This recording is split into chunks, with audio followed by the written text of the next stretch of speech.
Assalamualaikum warahmatullahi wabarakatuh.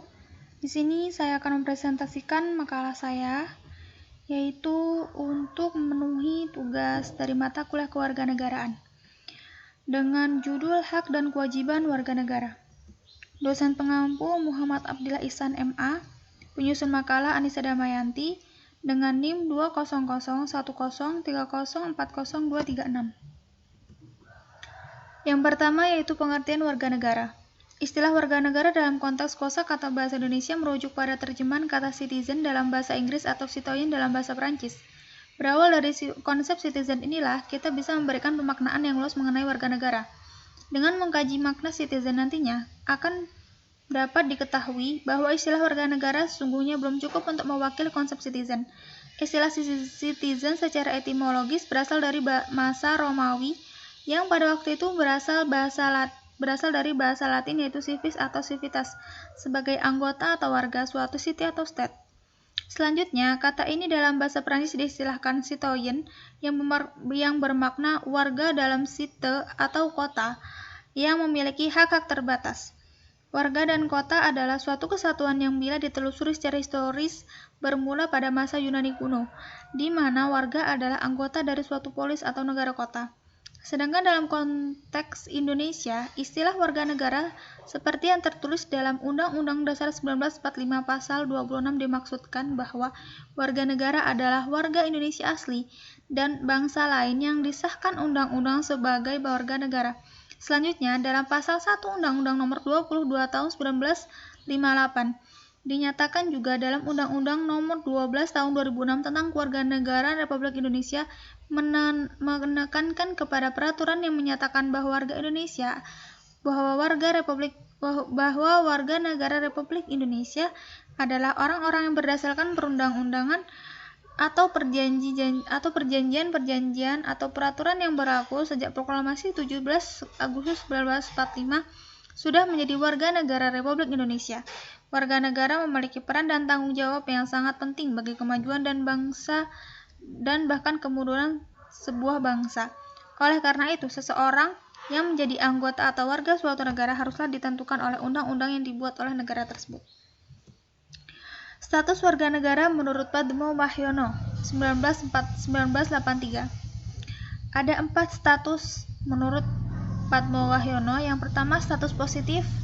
Status positif dimaksudkan setiap warga negara berhak memperoleh sesuatu yang positif dari negara, terutama yang berhubungan dengan upaya memenuhi kebutuhan untuk mewujudkan kemakmuran dan kesejahteraan. Status negatif yaitu dimaksudkan bahwa negara berhak untuk menolak atau tidak dicampuri oleh negara dalam hal-hal tertentu, terutama menyangkut hak pribadi. Status pasif yaitu diartikan sebagai patuhan warga negara kepada pemerintah dan peraturan yang berlaku atau hukum yang bersumber pada keadilan dan kebenaran. Status aktif adalah keterlibatan secara aktif warga negara dalam organisasi negara. Suatu status aktif pada prinsipnya merupakan partisipasi warga negara, terutama dalam proses politik seperti ikut aktif dalam kegiatan pemilu, aktif mempengaruhi pembuatan kebijakan politik, dan lain sebagainya. Pengertian hak dan kewajiban warga negara. Pengertian hak. Menurut Profesor Dr. Noto Nagoro, hak adalah kuasa untuk menerima atau melakukan sesuatu yang semestinya diterima atau dilakukan melulu oleh pihak tertentu dan tidak dapat oleh pihak lain manapun juga yang pada prinsipnya dapat dituntut secara paksa olehnya.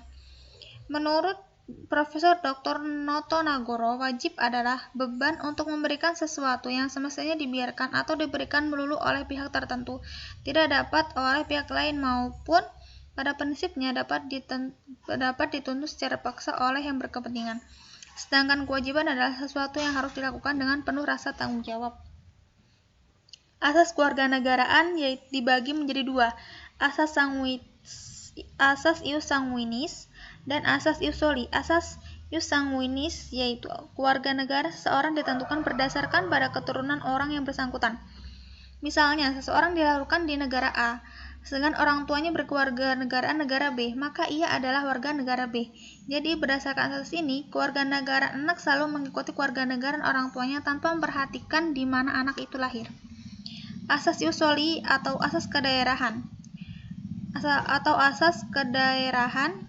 yaitu kewarganegaraan seseorang ditentukan berdasarkan tempat kelahirannya. Misalnya, seseorang dilahirkan di negara B, sedangkan orang tuanya berkewarganegaraan negara A, maka ia adalah warga negara B. Jadi, menurut asas ini, kewarganegaraan seseorang tidak terpengaruh oleh kewarganegaraan orang tuanya, karena yang menjadi acuan adalah tempat kelahirannya. Dari asas kewarganegaraan ini, ada perbedaan menentukan kewarganegaraan di beberapa negara, baik yang menerapkan ius soli maupun ius sanguinis. Yaitu ada dua. Yang pertama, apartheid, adanya seorang penduduk yang sama sekali tidak mempunyai kewarganegaraan, dan yang kedua, bipartite, yaitu adanya seorang penduduk yang mempunyai dua macam kewarganegaraan sekaligus. Hak dan kewajiban warga negara. Berikut adalah hak warga negara yang seharusnya terpenuhi seperti contoh.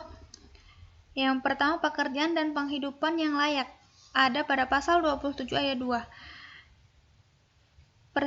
Berserikat dan berkumpul mengeluarkan pikiran dengan lisan atau tulisan. Ada pada pasal 28. Membentuk keluarga dan melanjutkan keturunan melalui perkawinan yang sah. Ada pada pasal 28b ayat 1. Contoh kewajiban warga negara Indonesia seperti setiap warga negara memiliki kewajiban untuk berperan serta dalam membela, mempertahankan kedaulatan negara Indonesia dalam serangan musuh. Setiap warga negara wajib membayar pajak dan retribusi yang telah ditetapkan oleh pemerintah pusat dan pemerintah daerah atau Pemda. Setiap warga negara wajib menaati serta menjunjung tinggi dasar negara, hukum, dan pemerintahan tanpa terkecuali serta dijalankan dengan sebaik-baiknya.